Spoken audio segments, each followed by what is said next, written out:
Hey everyone, have you ever felt that knot of worry in your stomach? That little voice whispering doubts when you really need something important? Like, will things go the way you hope? Will you be treated fairly? It's a feeling we all know, that mix of hope and maybe, just maybe, a tiny bit of fear. Tell me in the comments, where are you watching from right now? It's amazing to see how far our little stories can travel. And hey, before we dive in, a quick click on that like button would be super awesome. Just a little thumbs up to say you're here with me. You guys are the best. This story, it's especially for you. Now imagine this, a successful black CEO, a man who has worked incredibly hard, built his company from the ground up, a real inspiration, right? He walks into his own bank. Yes, his own bank. You'd think he'd be greeted with smiles and respect, wouldn't you? But what happened next? Well, it's something that will make your jaw drop. Let's dive in to see what unfolded that day. Elijah Vance, a name that echoed with respect in the business world, stood across the street from the gleaming glass and steel building that housed Prosperity First Bank. It wasn't just any bank. It was his bank. He was a founder, the driving force, the CEO. Today, though, he wasn't Elijah Vance, the suit-clad executive. Today, he was just Mr. Jones, dressed in simple jeans and a plain T-shirt, a baseball cap pulled low over his eyes. A little experiment, you might say, or maybe it was something more, a nagging suspicion that had been growing in the back of his mind.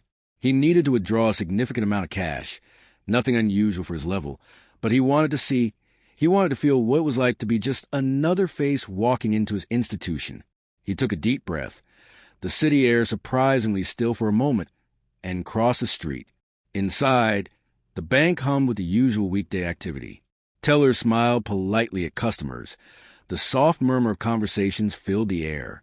Elijah walked up to a free counter, where a young woman with a friendly smile and a name tag that read Tiffany greeted him. "Good morning, sir. How can I help you today?" she asked, her voice bright.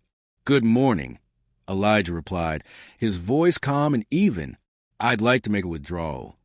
"Certainly," Tiffany said. "Do you have your account information?"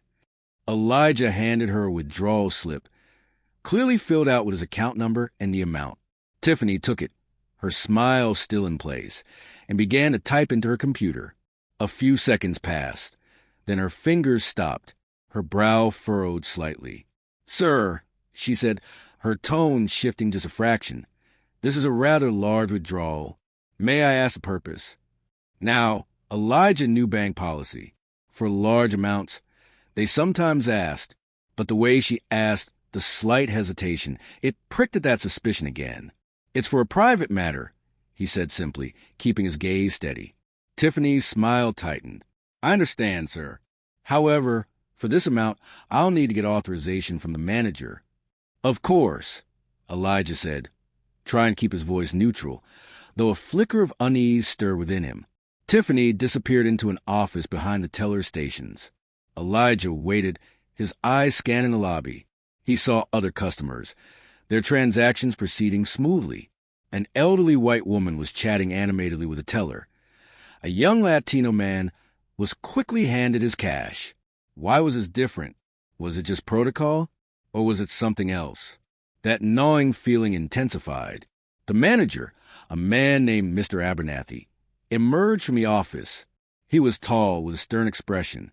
He didn't look at Elijah directly, but walked over to Tiffany, speaking in hushed tones. Elijah couldn't hear the words, but he saw Tiffany glance his way, a look of something akin to discomfort on her face. Mr. Abernathy finally approached Elijah. His handshake was firm, but his eyes held a cool, appraising look. "Mr. Jones," he said, his voice flat, "this is a significant withdrawal. We need to verify the source of these funds." "Verify?" Elijah asked, a hint of steel entering his voice. "It's my account. The funds are mine." "Of course, sir," Mr. Abernathy said, his tone not quite convincing. "But for security reasons, we need to be certain." He asked for identification, which Elijah provided, a driver's license with a different name and address, part of his undercover persona. Mr. Abernathy scrutinized it carefully, his gaze lingering on Elijah's face, then back at the ID. We'll need to make a few calls, Mr. Jones, he said finally. This will take some time. Time. Elijah stood there, feeling a wave of something he hadn't expected. A cold, hard anger. Was this how it felt? To be questioned, to be doubted, simply because of how you looked? He thought of all the times he had walked into this very bank as Elijah Vance and been greeted with nothing but deference. The contrast was stark, painful. He waited, each minute stretching into an eternity. Other customers came and went, their transactions handled efficiently. He was left standing, a silent question mark in the middle of his own bank. Finally, Mr. Abernathy returned, his expression unreadable. "Mr. Jones," he said, "there seems to be some discrepancy. We need further verification. I'm afraid we can't process your withdrawal at this time." Denied. The word hung in the air, heavy and suffocating. Elijah felt a surge of disbelief. Denied access to his own money? Discrepancy, he repeated, his voice low. What kind of discrepancy? "We just need to ensure the legitimacy of the funds," Mr. Abernathy said, avoiding eye contact. "We'll need you to come back tomorrow with further documentation." Further documentation? He had provided identification. What more could they possibly need? The injustice of it burned within him. This wasn't about security. It felt personal, targeted. Elijah took a deep breath, trying to control the emotions swirling inside him. He knew he couldn't reveal his true identity yet. Not here, not like this. "Very well," he said, his voice dangerously calm. "I'll be back tomorrow." He turned and walked out of the bank, the polite smiles of the tellers now feeling like a cruel mockery. The city air outside felt heavy, the sounds of traffic amplified. He got into his unassuming car, the contrast of his usual chauffeur-driven limousine another layer of his disguise. As he drove away, his mind raced. What had just happened? Was it his appearance? Was it the large withdrawal amount? Or was it something more insidious? Something he had long feared but never truly believed could happen within his own organization? That night, Elijah didn't sleep well. The encounter at the bank replayed in his mind. Each interaction, each subtle shift in tone, each averted gaze fueling his anger and his determination to uncover the truth. He made a few quiet calls, his real identity shielded, asking questions, digging for information. The next morning, Elijah returned to Prosperity First Bank, this time dressed in his usual sharp suit, his demeanor exuding authority. He walked directly to Mr. Abernathy's office. Mr. Abernathy's face paled slightly when he saw him. "Mr. Vance," he stammered. I wasn't expecting you." "No," Elijah said, his voice firm. "I imagine you weren't. Yesterday, I came here as Mr. Jones. I was denied a withdrawal from my own account. Care to explain why?" The color drained from Mr. Abernathy's face. He stammered, trying to find words, but Elijah cut him off. "The discrepancy you mentioned?" Elijah continued, his gaze unwavering. "Was it the color of my skin, Mr. Abernathy? Was that the discrepancy?" The truth hung heavy in the air. Mr. Abernathy couldn't meet his eyes. The silence in the office was deafening. Elijah had his answers. The suspicion that had been nagging at him was now a cold, hard reality.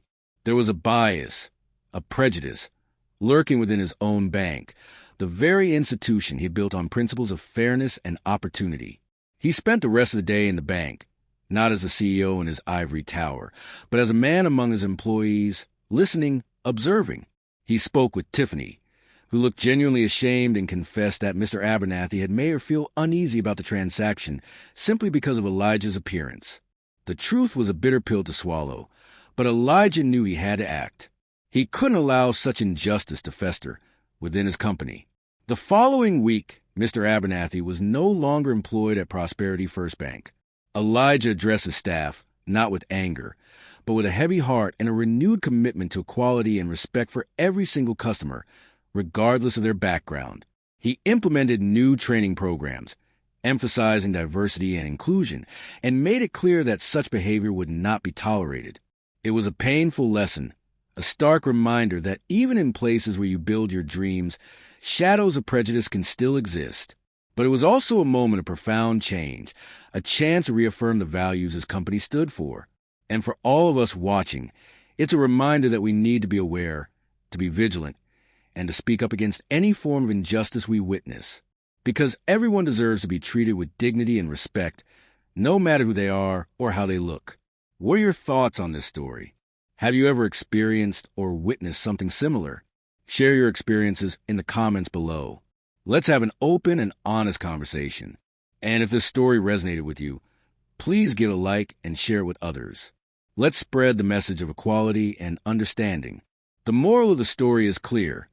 Never judge a book by its cover, and always stand up for what is right, even when it's difficult. True prosperity lies not just in wealth, but in fairness and respect for all.